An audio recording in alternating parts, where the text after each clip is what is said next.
자, 이번 시간은 무형자산입니다. 비이동자산 중에서 지난 시간에 투자자산, 유형자산 했고요. 이번 시간에는 무형자산 이렇게 다루겠습니다. 무형자산의 출제율은 유형자산에 비해서는 특별한 게 없어서 자주 나오는 편은 아닌데 한 20, 30% 정도 됩니다. 자, 그래도 놓칠 수는 없죠. 하나씩 볼게요. 말 그대로 무형자산의 뜻은 형태가 없는 자산입니다. 형태가 없으면서 비유동자산에 해당되기 때문에 자, 기업이 사용할 목적으로 보유하고 있으면서 형태가 없는 거, 형태가 없으면서 1년 이상 사용하는 거. 대표적인 거는요, 가장 대표적인 거는 요겁니다. 산업재산권. 흔히 말하는 특허, 실용신안, 디자인, 상표, 의장 등록, 이런 것들이 있는데, 요거를 좀 헷갈려하는 학생들이 있더라고요. 전화기를 하나 예를 들어 볼게. 자, 전화기를 처음으로 발명한 사람은 우리가 알고 있는 벨소리 할 때, 그레이엄 벨. 이 사람이 만드는데, 원래는 보면 이 사람이 만든 게 아니에요. 이 사람이 제일 먼저 등록을 한 사람이지. 아주 웃긴 게 있었는데, MBC 그 서프라이즈라는데 일요일날 보니까, 먼저 완성을 한 사람이 다음날 등록하러 가야지 했는데 늦잠을 잤어요. 근데 그레이엄 벨이 아침에 일찍 일어나서 제일 먼저 가서 등록하고 1시간인가 뒤에 다음 전화기를 발명한 사람이 갔대요. 그러니까 우리가 역사는 참 아이러니한 게 2등은 안 알아준다는 거. 그래서 그렇게 했고, 그러면 그 사람이 낸 거는 특허권입니다. 근데 그 다음 전화기, 옛날 전화기는 이렇게 있죠. 일본, 우리 일제시대 때 송화기, 수화기가 따로 있었죠. 그거를 하나로 합쳤다. 그러면 실용신안입니다. 그런 게 실용신안. 사용하기 편하게 만든 거. 전화기를 만든 게 아니고. 그 다음에 이렇게 연결시켜 놓은 거. 근데 요것도 보면, 그 다음 보면 여러 가지 있죠. 토끼 모양, 거북이 모양, 색깔별로, 디자인별로, 고급스럽게 나온 거 있고. 그거는 의장 등록입니다. 의장권입니다. 선생님도 옛날에, 의장권 하나 등록을 해서 중간에 팔아먹게 했는데, 관광토산품에 관련된 거. 자, 어쨌거나 특허, 실용신안, 의장권은 그런 거고, 그 다음 디자인권. 요즘 여러 가지 상품 디자인들, 디자인이 좋아야 요즘 잘 팔린다고 그러고, 상표권. 여러분 과자 이름 있죠? 과자를 만들어 놓고, 이걸 뭘로, 새우깡으로 하자, 뭘로 하자, 이런 게 아니고, 쓸만한 것들은 이미 다 등록을 해 놓는답니다. 몇백 개를. 그리고 그 중에서 하나 골라가지고 연결을 시킨다거나. 왜냐면, 될 만한 것들은 서로가 다 미리 선점을 취하니까. 물론 그거에 따라 유지 비용은 좀 들겠지만, 어쨌거나 이러한 산업재산권이라고 그럽니다. 물론 기한은 있습니다. 특허는 10년, 이렇게 돼 있고. 그 다음에 라이선스, 특정 기술이나 특허 등을 일정 기간 이용할 수 있는 권리. 라이선스 비용을 지불하고 우리가 5년이면 5년 동안 쓸 수 있도록 사온 경우. 우리나라에 지금 그런 것들 많습니다, 이거. 씨앗 있죠? 그 다음에 꽃씨. 이런 것들은 외국에서 종자를 개량해서 만든 걸 우리가 돈 주고 사온답니다. 그 권리를 돈 주고 사왔으면 이름을 뭘로 적어야 되느냐? 라이선스. 그 다음 프랜차이즈. 많죠, 요즘. 일정한 지역에서 특정 상품을 독점 판매할 수 있는 권리. 그러니까 계약서에 그 지역이나 기간을 정해 놓으면 거기에서는 24시간 마트 여러 가지들 많죠. 하겠다. 그 돈을 줬으면 프랜차이즈입니다. 저작권. 이거는 사후 자식들한테도 이어집니다. 특정 저작물의 복제, 번역, 방송, 상영 등을 독점적으로 이용할 수 있는 권리. 선생님도 책을 몇 권 썼지만 내 자식들이 나는 요거 놀아가겠다 벌써부터 재산 싸움 하는데, 근데 교과서는 교육과정이라는 게 있어서 바뀌면 아무도 안 사줍니다. 자, 이런 것들이 있고, 그 다음에 컴퓨터, 우리 소프트웨어, 어도브 사건이 포토샵, 프리미어 이런 거 막 사서 쓰죠. 그거 돈 주고 사오면 자기네가 다른 데 배포 안 하고 자기네들은 쓸 수 있는 권리. 그 다음에 개발비. 우리가 직접 물건을, 자, 특허를 내기 위해서 돈을 들여서 뭔가 만들 경우가 있겠죠. 그런 경우에 제조 비법이나 공식 모델, 디자인, 시제품 개발, 여기에 들어간 비용. 직접 자기네가, 그래서 시험 연구비라는 말도 씁니다. 그 다음에 개발비. 그 다음에 임차 권리금. 임차 보증금 외에 특수한 장소적 이익이 대가로 추가 지급한 금액. 임차 보증금이 따로 있고요. 이거는 권리금입니다. 뭐냐면 길목이 좋아서 그거를 뭐 예를 들어서 시골에 어디 뭐 인천 어디 시골 쪽에 있는 그 매장하고 그 다음에 서울의 명동 쪽에 같은 매장 크기라도 명동 쪽에 집세를 더 주죠. 그 다음 들어갈 때 임차 권리금 여기 길목 좋고 장사 잘 되니까 추가로 권리금 내시오. 웃돈 내는 거죠. 웃돈.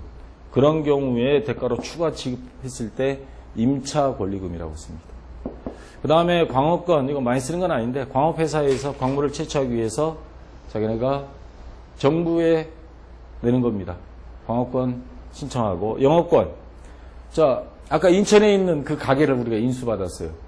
그때 하고 똑같은 분식집인데 인천에 있는 거 하고 그 다음에 서울 명동의 한복판에 있는 거 뭐 홍대 쪽에 이렇게 빌릴 때 거기 있는 자산, 부채 우리가 다 인수인계 받는데 돈이 더 나갔어요. 바로 뭐예요? 웃돈을 준 거죠. 권리금하고 조금 더 비슷하긴 한데 권리금 외에도 추가로 더 주는 경우들이 영업권이 워낙 그 장사가 잘 되는 지역 같은 경우는 이렇게 웃돈을 프리미엄을 주는 경우가 있습니다. 그거는 이름을 영업권이라고 합니다. 자, 이러한 것들이 무형자산이고요. 다시 한번 정리하면 비유동자산이면서 그 다음에 또 1년 이상 보유하면서 형체가 없는 거. 대표적인 게 산업재산권부터 이런 것들이 있다는 거. 자, 하나씩 볼까요? 영업권. 이렇게 장사가 잘 되는 집이 있어요. 요거를 이 식당을 우리가 인수했어요. 인수할 때 거기 자산은 예를 들어서 뭐 3억, 부채가 1억 있어요. 뭐 식재료 예산값이라든가 뭐 은행 대출금 남은 거 그걸 다 인수하는데 자 3억에서 부채 1억 빼면 2억만 주면 되는데 돈은 4억을 줬어. 만약에 2억을 더 줬어요. 그건 뭐냐? 장사가 워낙 잘 되는 집이니까 영업권 이렇게 하는 겁니다. 근데 요거 사기치는 인간도 있어요. 식당 뭐 이거 이렇게 넓은 집은 아닐지 모르겠지만 친목해 뭐 아는 사람 와라 공짜로 친구들 다 불러 공짜로 다 먹으라 그래 놓고 사람 많으니까 이거 보세요 이렇게 장사 잘 되는데 웃돈 프리미엄 2억 주세요. 요거 속는 수가 있습니다. 요런 집은 자주 방문해서 봐야 돼요. 요걸 전문적으로 사기꾼들 있기 때문에 조심해야 됩니다. 자, 이럴 때 영업권이라는 무형자산으로 처리한다는 겁니다. 자, 그 다음 개발비. 기업이 지속적인 신제품 또는 신기술 개발을 위하여 발생하는 비용인데 개발비에 서 빗자가 들어가니까 비용으로 적을 것 같은데 무형자산으로 적는다는 거. 그 다음에 산업재산권. 특허, 신용실은 아까 이야기했죠. 자, 우리나라 신문기사입니다. 지난해 연구개발비 55조 원, 전년 대비 11% 증가. 바로 요거죠. 신제품 개발을 위해서 연구개발 안 하면 이렇게 많은 55조 원이라는 돈이 들어갔습니다. 4대강 하는데 뭐 20조라고 그러는데 뭐 더 들었다는 말도 있지만 자, 4대강보다도 더 많은 돈이 신제품 개발을 위해서 이렇게 연구개발비로 들어간다는 거. 자, 그 다음에 요 산업재산권은 요거 삼성 갤럭시 S2 지금 S5까지 나왔지만 애플 아이폰 4 엄청난 재판하죠. 재판했다 그러면 뭐 여기는 뭐 1조 원씩 손해배상 청구하고 그러는데 자, 서로 특허 전쟁입니다. 이거 뭐 터치하는 거 뭐 하는 거 이거 다 우리 기술인데 얘네가 베꼈다 뭐 했다 서로가 지금 전쟁 벌이고 있죠. 특허권 분쟁입니다. 산업재산권 분쟁. 이게 대표적인 케이스입니다.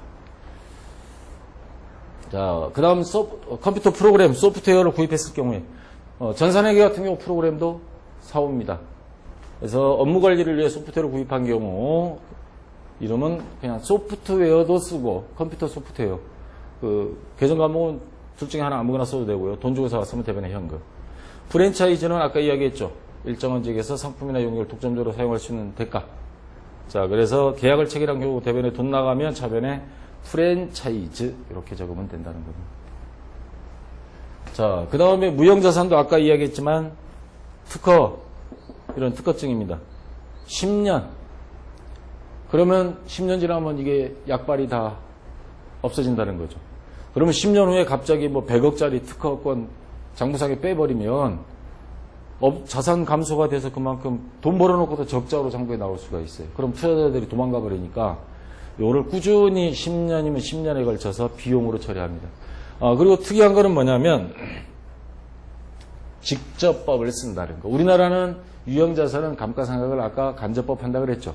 무형자산은 직접법이라는 거예요. 그래서 상각하는 경우 뭐 감가상각 누계가 안 쓰고 그냥 자산에서 직접 자산감소 대변에 적어버리는 거예요. 뭐 이게 10억 들었다면 1억, 특허권 상각비 또는 무형자산 상각비. 무형자산 상각비 둘 중에 아무거나 좋습니다. 자, 이렇게 해서 무형자산을 상각할 때는 직접법으로 한다는 거. 그리고 보통은 정액법을 많이 씁니다. 자, 한번 실제 문제를 가지고 한번 해볼까요? 2014년 수능 문제입니다. 다음은 땡땡 주식회사의 2012년 특허권 관련 개정과 2월 시산표, 특허권, 무형자산 상각비 2월 시산표. 자, 이를 통해 알 수 있는 내용으로 옳은 것. 단 회계기한은 어쩌고 저쩌고 상각 방법은 정액법, 잔존가치는 제로. 자, 해서 2점짜리입니다. 특허권 내용연수 뭐 이렇게 쭉 나왔어요. 특허권 한번 자 볼게요.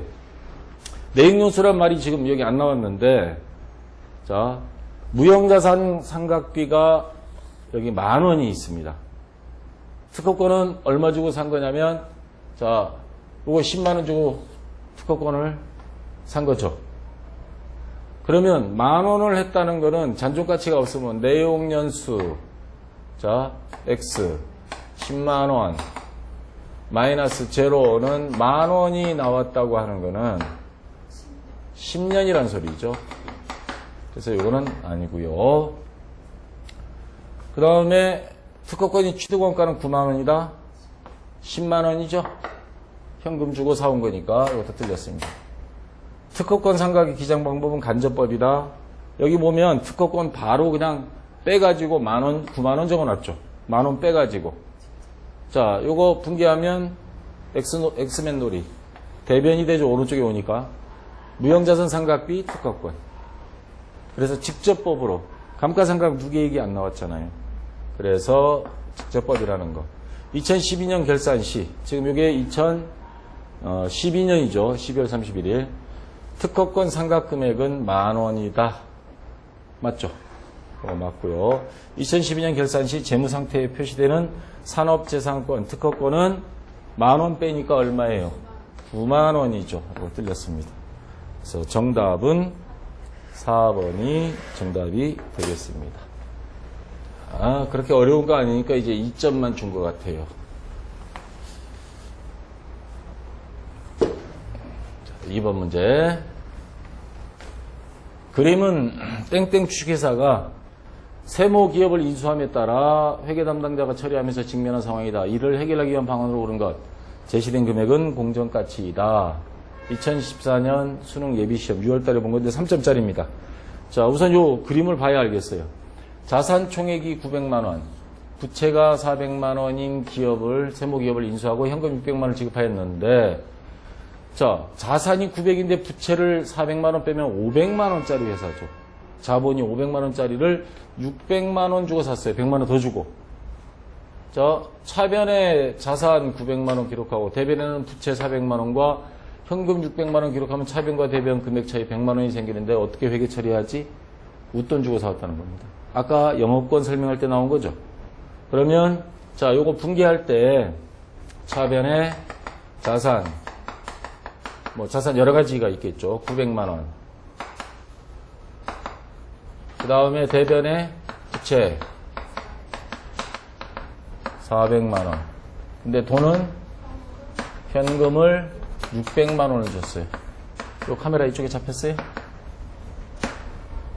자, 600만 원을 줬어요. 그러면 여기 100만 원이 차이가 있죠. 이걸 뭘로 적을 거냐? 영업권이라는 자산, 무형자산 100만 원 주고 웃돈을 프리미엄을 준 거라 이 말이죠. 그럼 1,000만 원, 1,000만 원 차변 대변 금액이 일치되는 거죠. 차변의 영업권 100만 원을 추가로 기록한다. 답은 나와버렸죠. 이거죠. 뭐 선급 비용, 가지급, 대변의 현금, 요걸 뭐 600을 500만 원 수정하게 기록한다. 대변의 재부채를 400을 300만 원 수정하게 기록한다. 이거는 장부 엉터리로 짜맞추는 것밖에 안 돼요. 그래서 정답은 1번이 되겠습니다. 자, 됐고요. 3번 문제. 다음은 땡땡 자동차 주식회사가 취득한 무형자산이다. 이를 재무상태표에 통합 표시하는 항목으로 옳은 것 2점짜리고 2013년 수능 9월 모의고사인데 특허권, 디자인권, 상표권, 실용진환권. 자, 이러한 거에 대한 무형자산을 재무상태표에 적을 때 뭐라고 적느냐? 요거 따로따로 적는 게 아닙니다. 요거는 하나로 묶어서 적는 게 산업재산권이라고 아까 앞에 이론 설명할 때 보여준 거 있죠? 산업재산권으로 적습니다. 됐고요. 3번 문제. 자, 2013년 수능 6월 모의고사인데 다음은 어느 자산에 대해 설명하고 있는 일반 기업회 기준서 내용 일부이다. 이를 재무상태표에 표시할 때 분류 항목으로 옳은 것 물리적 형체가 없다. 이게 가장 키포인트죠. 형체가 없으면서 그래도 식별이 가능해. 돈으로 측정이 된다는 말입니다. 기업이 통제하고 있고 미래 경제적 효익이 있는 비화폐성 자산이다. 종료, 산업재산권. 여기에 이제 확실한 것들이 있죠. 라이선스, 프랜차이즈, 저작권, 컴퓨터 소프트웨어, 광업권, 어업권. 뭐예요? 무형자산. 여기에 해당되는 거죠. 4번이 정답입니다. 자, 됐고요. 자, 5번 문제. 다음 기사의 내용과 관련하여 땡땡 기업이 취득한 무형자산이 개정 과목으로 옳은 것. 자, 2012년 수능 문제인데 2점짜리입니다. 땡땡 기업은 3차원 전용 디스플레이 장치에 관한 특허를 획득 공식했다. 이번 특허는 별도의 보조 장치 없이 3차원 영상의 재현성과 어쩌고저쩌고 무안경이 3차원 디스플레이를 제공할 수 있는 장치. 해서 신문에 나왔습니다. LG인가 삼성 아마 디스플레이 같은데, 자, 이건 뭐예요? 이 중에 해당되는 게 무형자산 중에 특허권이죠. 4번이 정답되는 겁니다. 자, 뭐 그렇게 어려운 건 아니고요. 다음 6번 문제. 다음이 내용을 모두 만족시키는 가에 해당하는 개정 과목으로 옳은 것. 이거죠. 가는. 자, 그다음 여기 한번 봅시다. 그러면 상각 대상 자산입니다. 감가상각될 수 있는 건 무형자산, 유형자산이죠. 토지를 제외하고 물리적으로 습별 가능한 구체적인 형태가 없다. 그러면 이거는 뭐예요? 무형자산. 장기간 영업활동의 사용을 목적으로 보유한다. 무형자산도 장기간 보유해요. 그러면 여기 해당되는 무형자산을 찾아라 이거죠. 광업권 해당되죠. 특허권 되죠. 차량 운반구와 건설 중인 자산은 유형자산이죠. 그래서 기억과 니은 정답은 1번입니다. 자, 그렇게 어려운 건 아니고요. 이것도. 자, 7번 문제. 다음 기사에 나타난 개정 과목이 포함되는 자산이 종류 분류 항목으로 옳은 것. 자, 2012년 수능 모의고사 문제인데 세무기업 보안 관련 특허권 취득 어쩌고저쩌고 해서 뭐 한다. 그럼 특허권에 대한 거. 특허권이 들어가는 자산은 그 위에 뭐예요? 무형자산이죠. 자, 뭐 맨날 나오는 스타일이 비슷비슷합니다. 자, 8번. 다음에서 설명하는 자산으로 분류되는 개정 과목으로 옳은 것을 보기에서 고른 것. 2011년 수능 문제입니다. 2점짜리니까 뭐 쉬운 거죠. 재화의 생산이나 용역을 제공할 목적으로 보유하고 있으며 물리적 형체가 없고 식별 가능하고 기업이 통제하고 있으며 미래 경제적 효익이 있는 자산. 기업회계 기준서에 나와 있는 거 그대로 옮겨 적은 겁니다. 자, 무형자산, 영업권, 특허권. 그래서 디귿과 리을 5번이 정답이 되겠죠. 자, 마찬가지 뭐 비슷한 문제입니다. 자, 다 됐고요. 무형자산은 출제율이 뭐 한 절반 이 정도로 보고 문제 난이도는 쉽다 보니까 3점짜리는 없습니다. 2점짜리 문제고 이거는 오늘 배운 거 이 정도만 알고 있으면 수능에서 그래도 어쩌다가 2번 시험 보면 한 번은 나오니까 맞출 수 있으리라고 생각됩니다. 자, 여기까지 하겠습니다.